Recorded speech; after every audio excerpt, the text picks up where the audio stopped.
Welcome to the Coffee with Karen podcast, a weekly chat show discussing everything from holistic health to current affairs from a mental, physical and spiritual perspective. Get your weekly cup of positivity with a sprinkling of woo-woo. Welcome to a Coffee with Karen.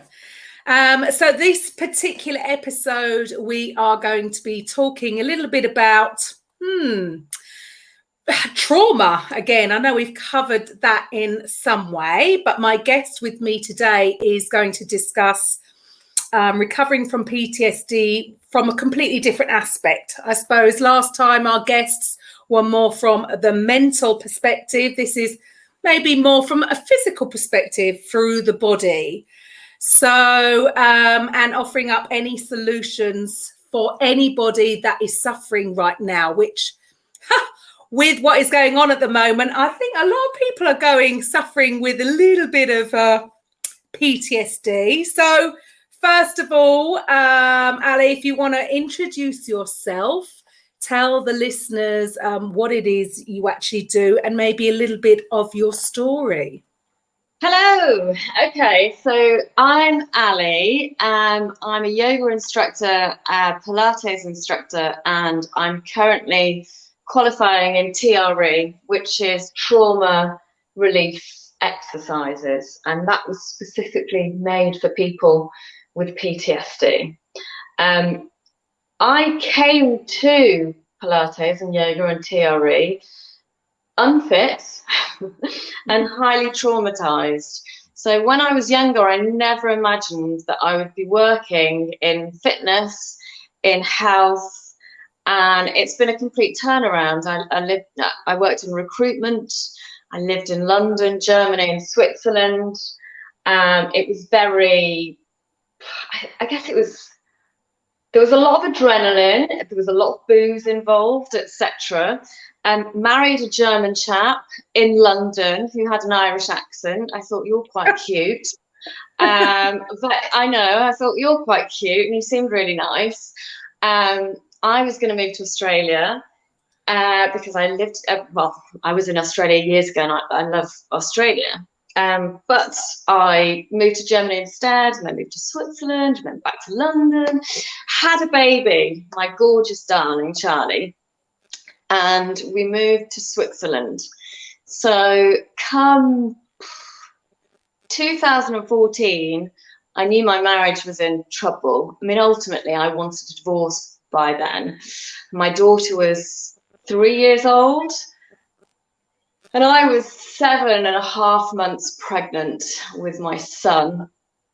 And I felt really isolated, and, you know, one thing led to another. I said to my ex-husband one night in December, I said, I'm leaving you. You know, I think you've got alcohol issues, and you know, I think we should go back to the UK and build something there, and we can divorce and separate, and, you know, we'll sort everything out, and it's good, you know, it'll be great. It's much better for you, it's better for me, because, you know, I think when people divorce, there's always two sides to a story, and, you know, I might have acted unreasonably, who knows. Went outside to speak to a friend in Montpellier, just on the mobile, because he used to listen to my conversations, and had a bit of a cry to her. She said, it's okay, darling. You know, I had no control over my finances. I didn't even have a bank card or anything like that. As you do, you sometimes do that in marriage. You give some person maybe a little bit too much control. You give your power away. You live to kind of regret it, right? So I came back to my apartment, big bump, and my daughter and my soon-to-be ex-husband were gone. So I found out that he'd taken her to Germany. And that was for 4 months. So it's the storyline that you would expect Daniel Craig, like it's a Hollywood thriller. Right. It's a tough storyline. I subsequently found out that he'd accused me of being a paranoid schizophrenic, which is very common in international custody agreements. Right. And I remember speaking to a psychologist saying I had to have a psych evaluation because they were trying to get me locked up in an asylum, and I was petrified. My friends had to save me, so they paid for my flights to Gatwick. I arrived in Gatwick with a 28-kilo bag with a huge bump, and my friends collected me at midnight. Still in December the 14th, right? And then I had to speak to a psychiatrist, and he said, Annie, you're not a paranoid schizophrenic. What you are is a really hormonal, highly distressed, heavily pregnant woman whose daughter's been taken from her. So it's like, okay, great, because I didn't think I was a paranoid schizophrenic, but this is good to know. So I had to speak to lawyers in the UK, in Germany, in Switzerland. I got Reunite International on the case, and we did mediation. So that was one part of the story. The other part of the story is I hadn't gotten on with my dad for years. It's probably one of the reasons actually why I fell in love with my ex-husband from a psychotherapy perspective, because it was, his habits were familiar. Dad was a very heavy drinker, just lots of different things, basically. So I ended up having to stay with my parents every night. My dad would come into my room, and and day when he was there, he'd be drunk. He was really verbally abusive, and I had to record him. And I went to women's aid and said, please, I'm really scared that I'm going to lose my baby. And it was just everything. So 4 months later, my ex-husband brings my daughter. My son's been born for a month. My ex-husband brings my daughter to the UK, and after that, lots of other abuse happened, but subsequently divorced. Now, interestingly enough, that's a terrible backstory, and I can make kind of light of it, but it was difficult. It was really testing. So that left me, unbeknownst to me, with post-traumatic stress disorder. But I'm not surprised. I'm not surprised. That's an incredibly traumatic experience for anybody to go through, and I'm sure there's lots of people that have had similar, maybe on a smaller scale, but even the fact that it is now international complicates things a little bit more, right? It's not quite that simple that they're just down the road, or they've gone back to their mums and it's just down the road. It's really interesting, and actually more abductions happen over Easter and over Christmas because of the bank holidays, because the courts are closed. So it's that there are key spikes when it comes to lots of different stuff. I mean, I could and should write a book. I remember when Reunite did the mediation, he said all sorts of lies. Anyway, I recorded it.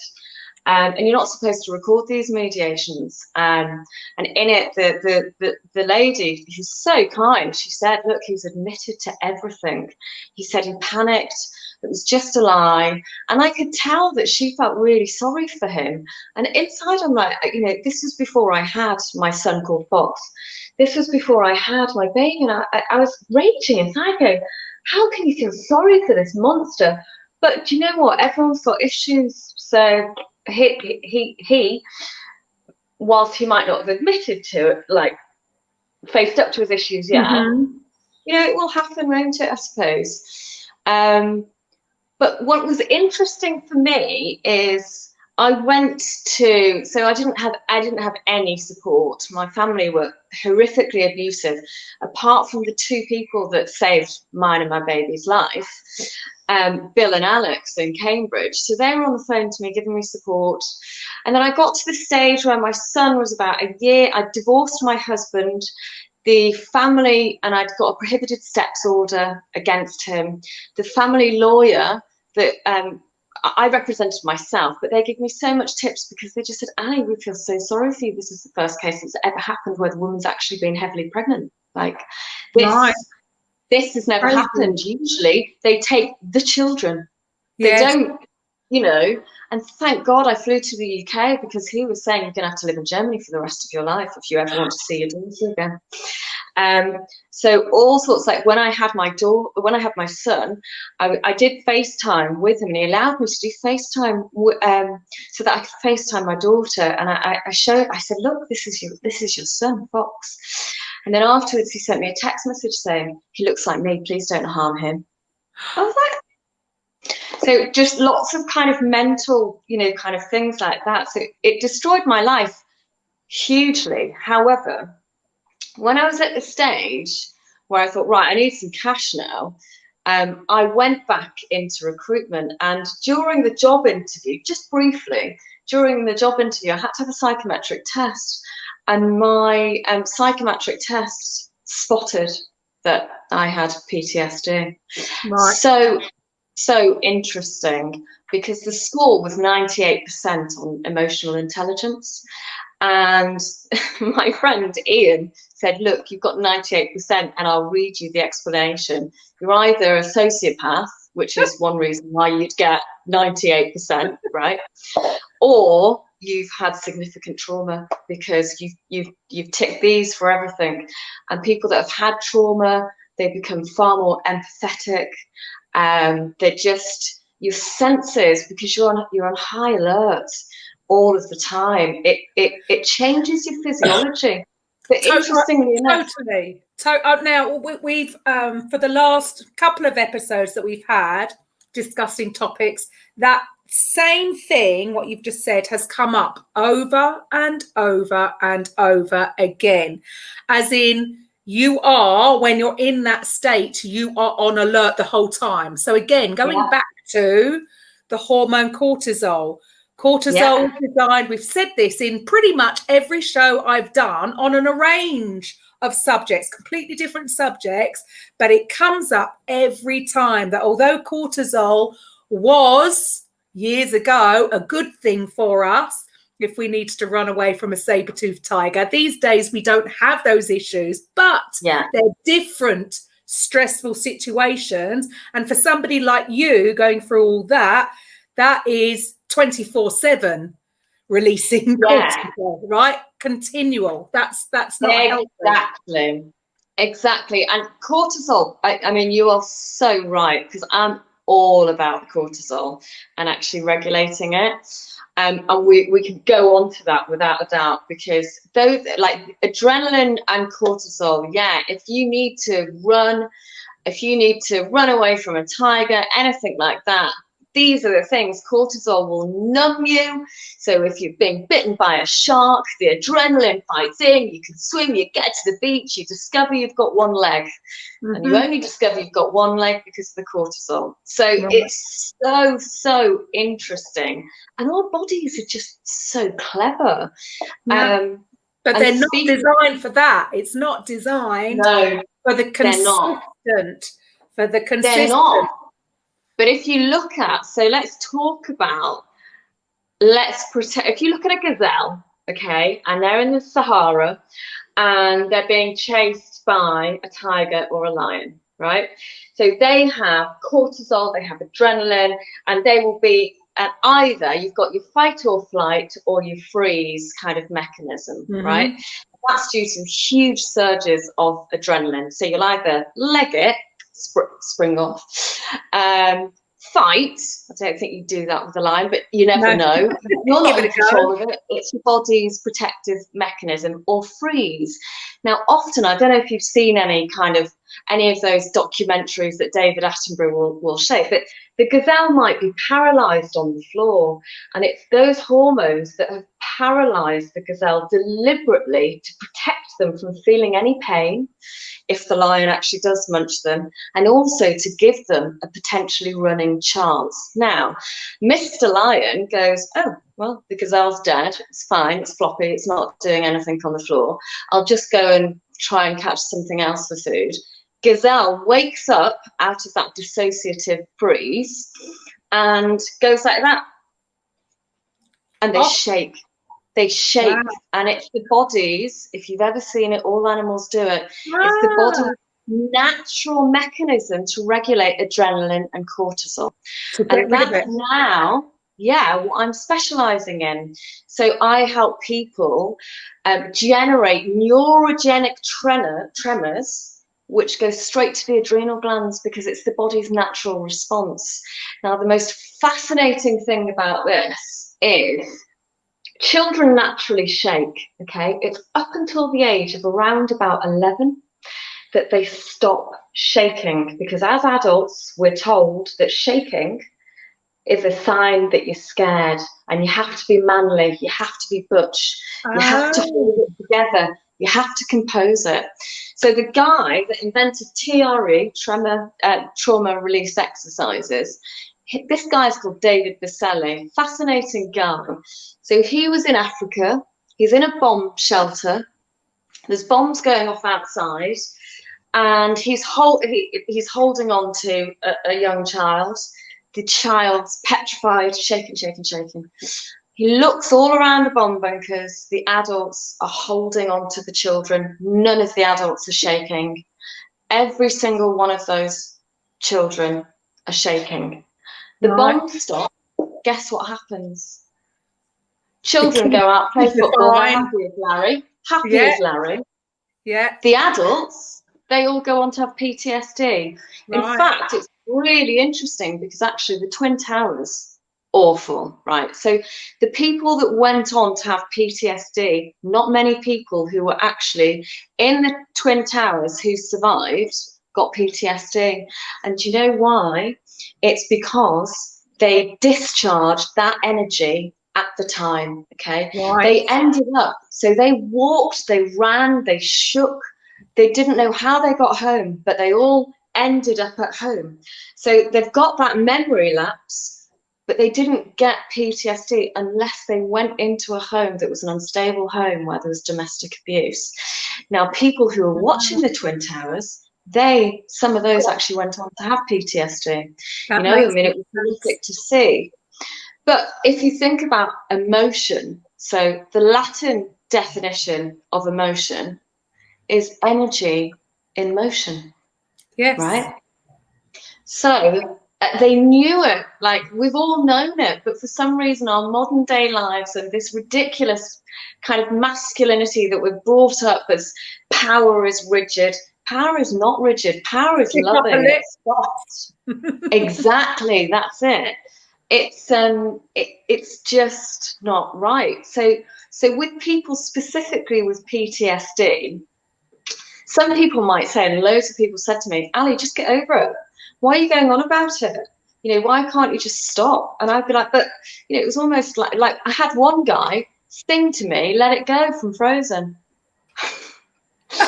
I was like, oh, seriously?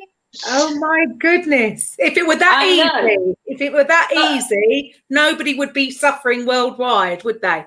PTSD is a specific thing. And like you've said to me before, it's what would you say a lot of people's there's lots of misconceptions about PTSD as to what it is, who it would affect, and what type of thing. So could you explain, because some people could be going through PTSD and actually not realizing it. So what would you say to that?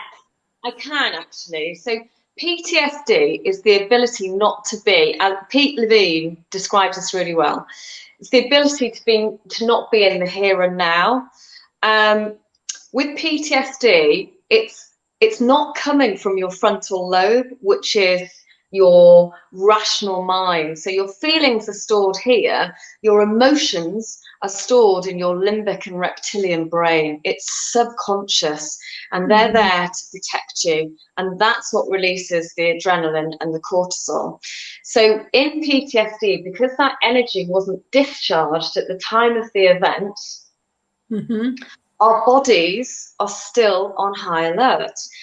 There's a huge thing where someone goes, well, you're not a war veteran, you know, you haven't been to war. Someone said to me, you've not been raped. And unfortunately, no, thank God I've not been raped. Somewhat, you know, or they see it as a high ticket car crash. divorce can leave you with PTSD. There can be collective PTSD. We're seeing that with COVID at the moment, okay? So there's many types. There's developmental, there's chronic and complex, which I suffer from. So I suffer from chronic complex PTSD to do with my father when I was younger, and obviously your high PTSD from those kind of events. So you've got small things, but the end result is that you still feel the same, as if you want to kind of, you know, as if you're either completely numb, so you could be numb to a situation totally, or you're just on alert. You'll have flashbacks, nightmares. I mean, I wanted to heal myself. My short-term memory went terrible, for example. I felt like even learning in this recruitment job, I had to learn their system. It was a normal database. But for me, I was like, oh my God, what's happened to my brain? I felt like I had early onset dementia. And the reason that is, as you will know, because you go on about cortisol, right? Cortisol, it shrinks your hippocampus. So people with PTSD have real problems with their short-term memory. And that's because your body's just not, it's focusing on trying to protect you. So everything else is shutting down, and it's trying to just focus on the one important thing for that time. So that makes sense. Everything else is unimportant, right? That's right. So you could have a normal person walking along who's got PTSD, right? And something might trigger them. Now, they might even be unaware of that trigger, or for me, it could be my sister's car, for example. It could be my sister's car, and I would automatically like, oh, and with PTSD, it's really interesting, because as you know, and this is how important the body is, okay? In PTSD, you're like that. You're in a protective mode, okay? Your flexors are working on overdrive. And what I found out is, so I trained to be a Pilates instructor because I went to a Pilates class and I went, oh, I like this. I like the feeling I get by the end of the class. I feel less stressed, and I could really feel it. Went to do my yoga teacher training. Now, in my yoga teacher training, I was moved from a tent. I was with a girl who was 19 and a girl who's like 28. I'd wake them up in the middle of the night screaming because I would be having all of the nightmares, and because again, you can't kind of control that. So I was moved to a different area. Like, I had my own tent, great. Right. And then I had an anatomy class about the iliopsoas, which in yoga is called the emotional band. Now, for those of you that aren't fitness instructors or physiology and anatomy specialists, that is your band here, right, that connects your hips to your spine. So it's a band that goes around there. Well, obviously, when you're stressed and under attack, even if you're not under attack, but you think you're under attack, think is the your body, the adrenaline goes straight to there. So your body remembers it, okay? So I could be in a hip opener class. I always advise my clients in hip openers, and I find out if they've got trauma first of all anyway. But even if they haven't, you can get people crying at the end of the hip opener class because it releases the emotions. Absolutely fascinating. So I was like, right, okay, well, this explains a lot. I mean, they call it flooding in the industry, and flooding is literally like like hysterically crying, but not in control. Release. It's a release. Exactly, but it's the body remembers. Okay, there's so many books on it. The body keeps the score. So that's Bessel van der Kolk. He's a famous leading psychiatrist. There's another amazing book which is what is it? When the Body Says No, which is because stress does serious things to the body, right? So if you don't say no, do you know what? Your body will. Right. And it will come out in years' time, in years to come. So like with me, interestingly enough, my L3 disc went in July, my L3. Now again, that's where the iliopsoas connects to the spine. And doctors need to start questioning their patients. What's going on in the background here? Because it was me investigating. That would be a very holistic approach, Ali. They haven't got rather time than surgery. Rather than surgery. I know. It's a real shame. Totally agree with that, because and hence this is why this is to do with giving people solutions from a mental, a physical and a spiritual perspective, because I think people are starting to understand that there is definitely a connection. You know, whatever the feelings caught in the mind, they've got to manifest through the body. So it totally makes sense that severe trauma, you know, because it's a highly emotional state, is going to manifest through the body in some way. So then what you're offering is a solution to that, not just from the mental aspect, but from the physical aspect. Totally makes sense to me. Yeah, so if you've got severe, just even breathing, so the breath is so important. If you're stressed or if you've got PTSD and you're under attack, your breathing is shallow.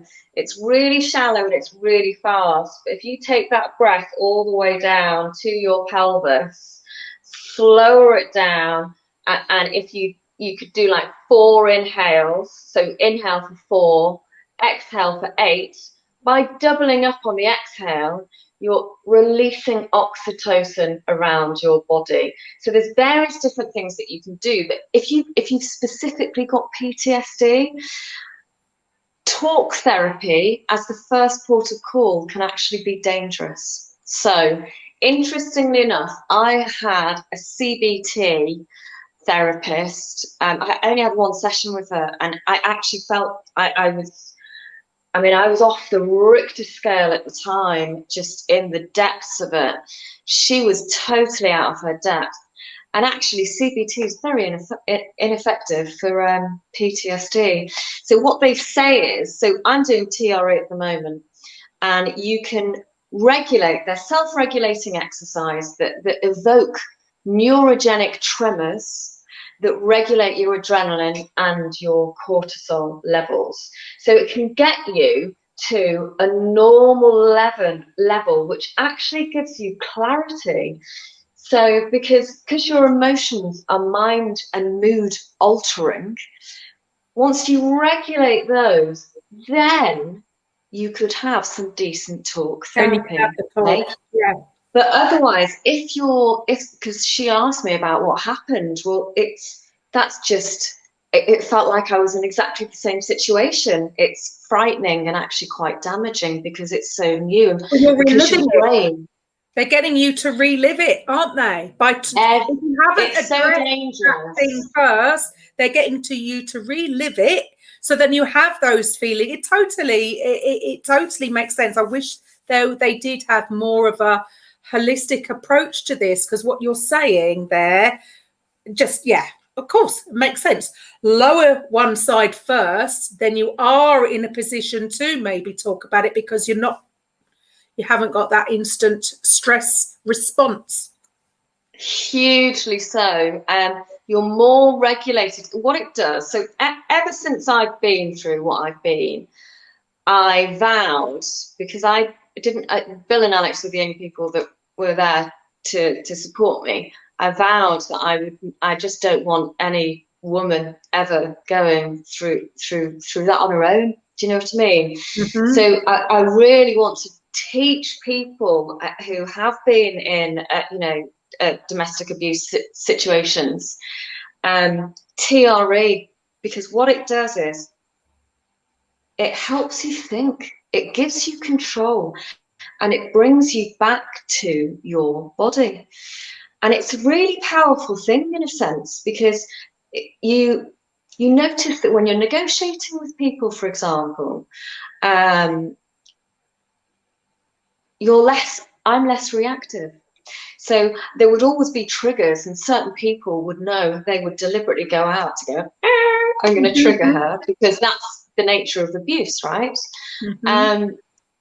But now I don't react. Don't react. And I can see it just really irritates them.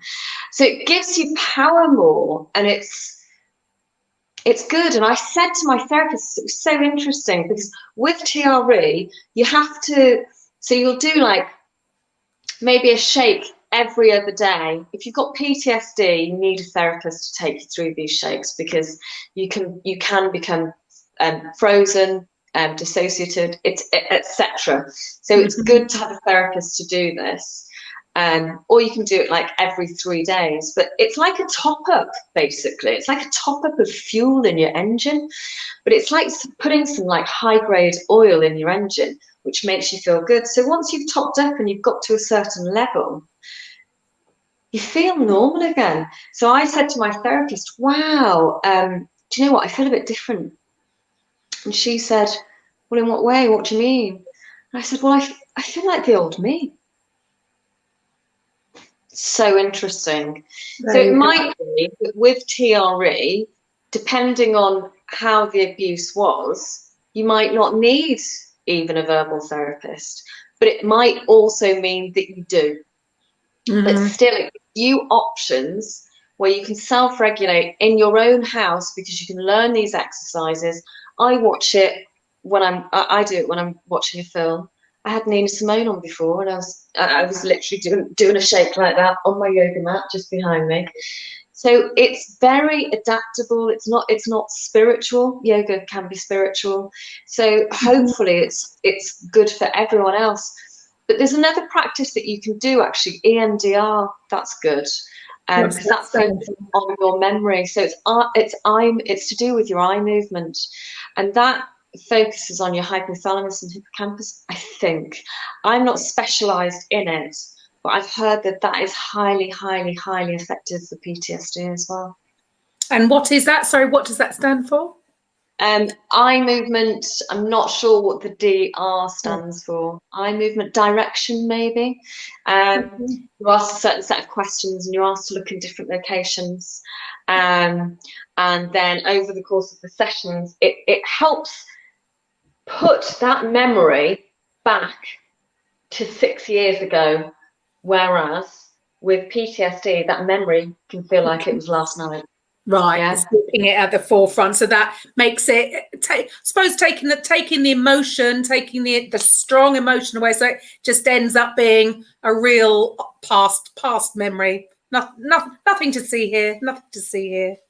Yeah, it's described actually, and all forms of therapy kind of for PTSD that do this, the effective ones, are described. You've got PTSD, which let's think it's a stick with like a massive pointy thorn shark fin that's just there, and it's pointing out. So imagine that therapy is like the water going past it, and it's eroding it down. Right. So eventually it becomes a nice little non-sharp stump. It's always going to be there because it's not gonna, because you've been through it. But what it's not going to do, what it's not going to be, is debilitating, and PTSD is debilitating. Right. Yeah. So how long, for you personally, with your own story, so how long after you came back, how long you were here, after you had your son? So how long between that and actually finding this therapy? Oh, 5 years. Like, okay. It's a long time. You know that the average person with PTSD, which I learned from my course actually, it's 20 years they suffer with it. 20 years. Wow. It's absolutely nuts. And it was so funny when I was on the course and they said, well, you know, PTSD people have this. And they were reading out all of the things. And I was just like, tick, tick, tick, tick, tick. Yeah, got all of that, tick. And it was just, but I mean, I'd go to the doctors. I was in tears. The doctors just, in my opinion, were terrible. Self-medicated for a while, drank way too much booze. Every single time I drink wine, I would start crying. I would just be an emotional wreck. So I mean, I can drink now, but I don't really drink because I like fitness and Yeah. But so why do you think that is? Why do you think that it can take so long for people to even acknowledge that they have it? And so what would you say? I think that typical symptoms. Typical symptoms, anxiety, being on high alert. It could be depression, like severely depressed, self-harming, and self-medicating. That's a form of self-harm anyway, isn't it? Just to kind of numb feelings again. You get more empathy, flashbacks, nightmares, just not being in control, a sound. There's so many different things. Let me get my computer up and maybe I can read some up on it. Anger. Anger's a big thing. Right. So they're just reacting to things. Yeah, I mean, it's all to do with here. I've got a list of symptoms here for you. Actually, this will be a better one so that you can kind of see it. So anxiety, obviously, and being hyper alert. That anxiety is unresolved fear, ultimately. Burnout. Burnout is a sign of PTSD. Developing compassion, dissociated, flashbacks, I've covered that. Insomnia, nightmares. Over emotional and depressed, short-term memory massively impaired. Struggle with fertility. That's a huge one, actually. Yeah, that's a huge one. And self-medicating. I mean, many people who've got PTSD, they suicide. It's it's that serious, and it can be really unmanageable. So, but there are solutions there. So it's not just therapy. The solutions are fantastic, and actually, this is what I want to kind of raise awareness about it. And I also, when I went to the GP, and I was in tears over that, and they knew exactly what had happened. Not one GP said, "I think you've got PTSD." None of them. And I went on quite a few different occasions. PTSD has been written about since the 70s. So I think doctors need to be educated significantly more, because, they could. I wonder, out of these people who have suffered with it for 20 odd years, I wonder how many doctors have missed. Yeah, have missed it. They've not been diagnosed with it. So then, because if you don't know what's wrong, how can you start by healing yourself? But you think you're going mad. So I thought I had dementia, because I couldn't remember anything. Like, my brain was just imploding, and I was like, what is the matter with me? This, I don't understand it. And that was all down to PTSD. Right. So 5 years afterwards, how did you come across this therapy in the beginning? So Bill, the chap who saved my life, subsequently, I think in 2016 maybe, he retrained. He's an army veteran, and he was in Northern Ireland. He retrained to become a psychotherapist. So he's done the frontal lobe, the talk therapy. So he's retrained in that. And he's also got a grasp of the body. So he's currently qualifying in TRE. And he just said, Ali, I think, because yoga really helped me. Like, it really helped me. But he's like, Ali, check TRE out. I really think that it's going to help you. So check it out, because I think it's going to be very effective. And he kept on going on. And in July this year, when my L3 disc went, and I was like, when is this going to end? And I Googled it, and it said L3 PTSD. I was like, right, that's it. That's it. I've got to sort it out. So I enrolled on the course there and then. Right. Okay. And so with yoga, so if anybody's listening and they do feel that possibly with some of the symptoms that you've said, then what would be your recommendation to try to start with a little bit of yoga? Yoga and Pilates are, I would have said, are going to help tremendously. May not cure it, but it's step 1, step 2, right?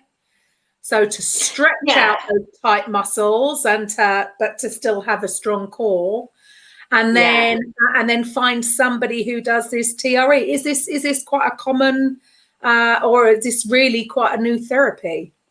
So it's been going for 20 years. If you believe that you've got PTSD, then the website to go on to is traumaprevention.com. So that's traumaprevention.com. Now, there will be a list of trained TRE therapists on there. It's a global list. So you could type in Botswana and it will come up with if there's a therapist there. The great thing about COVID is everything's on Zoom. So I've been speaking to a chap in Australia who is amazing at TRE. I've been speaking to people in the UK. Obviously COVID is awful, but I wouldn't have been able to access these people had it not been for COVID. So if you go on to traumaprevention.com, you can get a therapist, and that therapist is specifically trained to help people with PTSD. If you're just stressed, you can go onto YouTube, and there are various different kind of videos that will show how to kind of do it. It feels a bit weird initially. Yeah, it feels a bit weird initially because you're like, well, this feels odd and I don't get it and everything like that. So I'd probably advise. What would you say? How would you describe it? What does it really involve then? Say a session. It's a set of exercises that you do to exhaust your iliopsoas, right? And so you'll do these exercises, and then I'll lie on the ground like this. Okay, so I've got my feet in this position like that, and I'll bring them up. I'll bring the legs up to a certain level. My shakes just come in anyway, right? Because my body just wants to play, yeah. So then it starts shaking, and this shake basically resets your adrenal glands. So what I do is I shake for like 8 minutes, 10 minutes, my first shake. Then I integrate for 4 minutes, and integration is just like this. You straighten out, the shake stop, okay? And then I'll bring my legs up, and then I'll start shaking again. On the second shake, the shake is just so much more vibrant. It's fantastic. And do you know what integration feels like for me? Have you ever been to a sound bath? No. Oh, they're amazing. I love sound baths.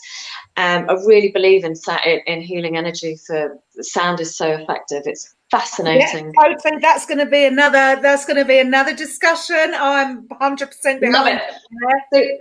So in integration, so all these shakes that you've just been doing, you'll feel it all around your body, like little pulses. It feels so calming and just lovely. And then, so I like to do it in the evening, and then I'll have like a really nice sleep. But for the first few months, it brings up nightmares. Well, it brought up nightmares for me. So it brings up all these deeply rooted nightmares. So that is down to, so what you're saying now, that is down to this link, the muscle, right? We all know, say from the fitness world, that your muscle has memory, but I know that it goes a lot deeper. I know Dr. Alexander Lloyd, and he did the healing codes. And so what he says is there's cellular memory. So your memories, especially, so absolutely that's memories as well, but also traumatic memories, anything where there's a high emotion attached to it.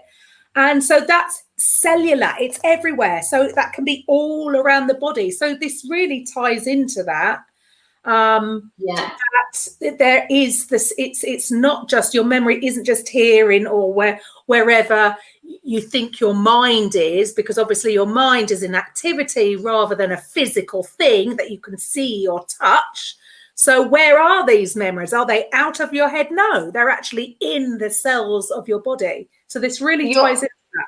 Yeah, you're absolutely right. And it is, there's a huge thing. Obviously, you've got, mental health awareness. You've got various different sites and everyone's going mental health. But it's not mental health. It's body health, okay? And I think by calling it mental health, you are...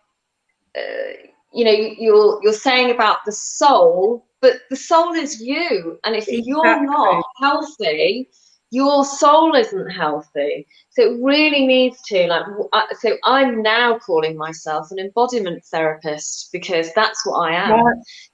It's all about the body. And you're encompassing, you're having a holistic, I love it, because this is the way I view, from a personal aspect, this is how I view health.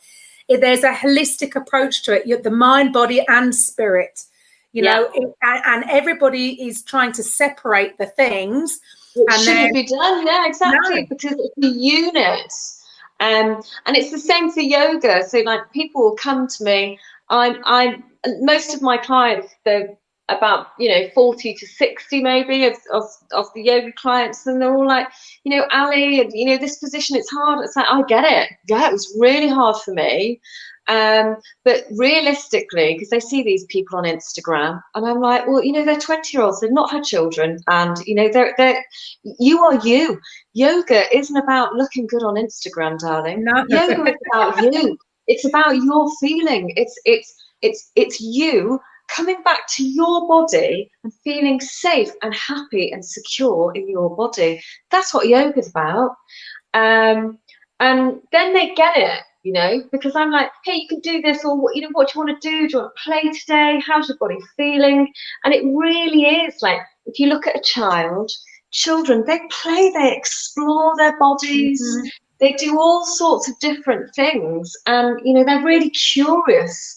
And what I think, we lose it as adults. We've been conditioned. I mean, I found that really interesting. Found it fascinating what you said there about the children. When they're scared, they shake. Yes, it's an uncontrollable, so it's an unconscious thing.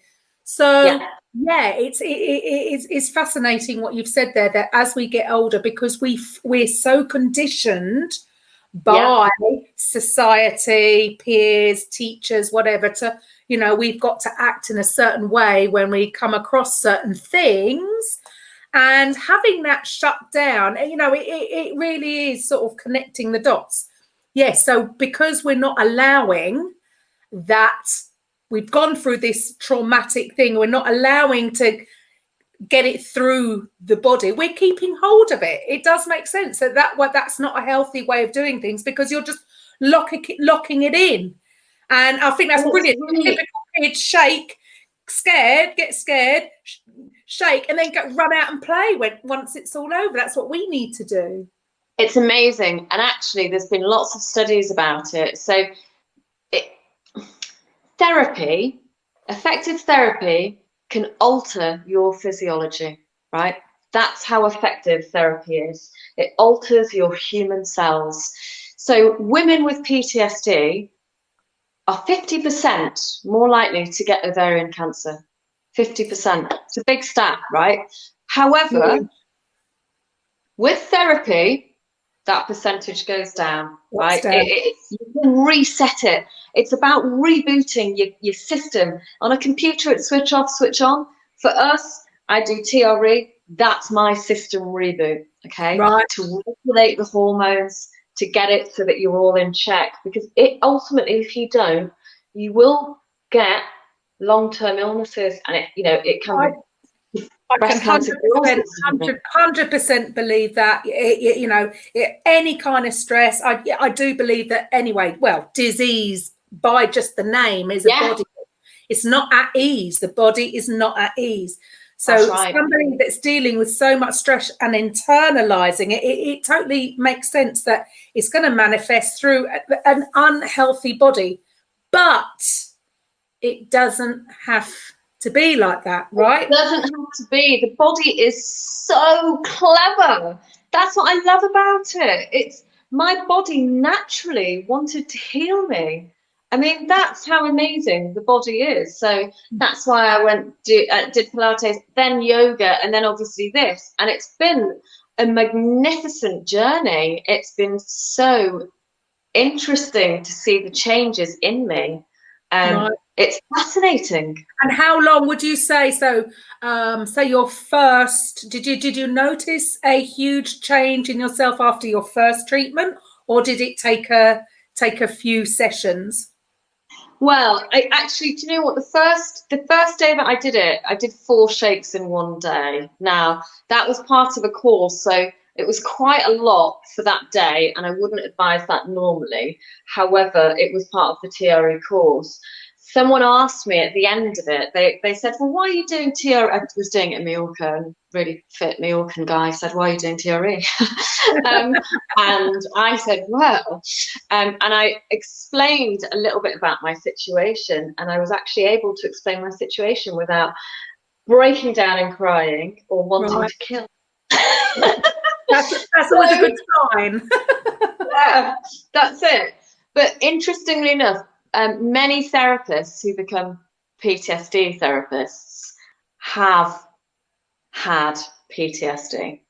And that's because we know what it's like. We know how debilitating it is, and we want to help other people. So I think that does tend to be, and throughout all the women that I've interviewed with various things, that does seem to be a common thread, as in whatever it is they are teaching is because they were suffering themselves from whatever, and have found that has helped, and then have gone on, like you said, you were in the corporate world before.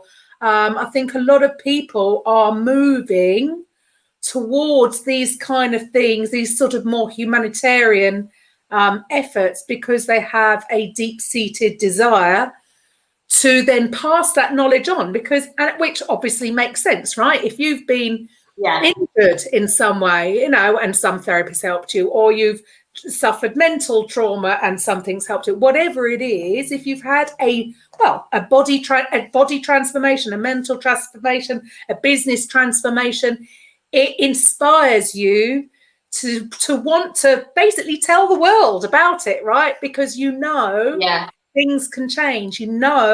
That people don't need to be suffering with PTSD. Yes. I think that, and that's what I hope that the listeners have got out of this, is that if you are currently suffering, you do not need to suffer. So there will be all the information on how to get hold of Ali as well, if you would like to connect with her, and her website and Facebook. Come and get in contact with Ali, and if not, search on YouTube for videos of TRE, or what was if you repeat the website again, was it traumaprevention.com? So traumaprevention.com. So have a look on there.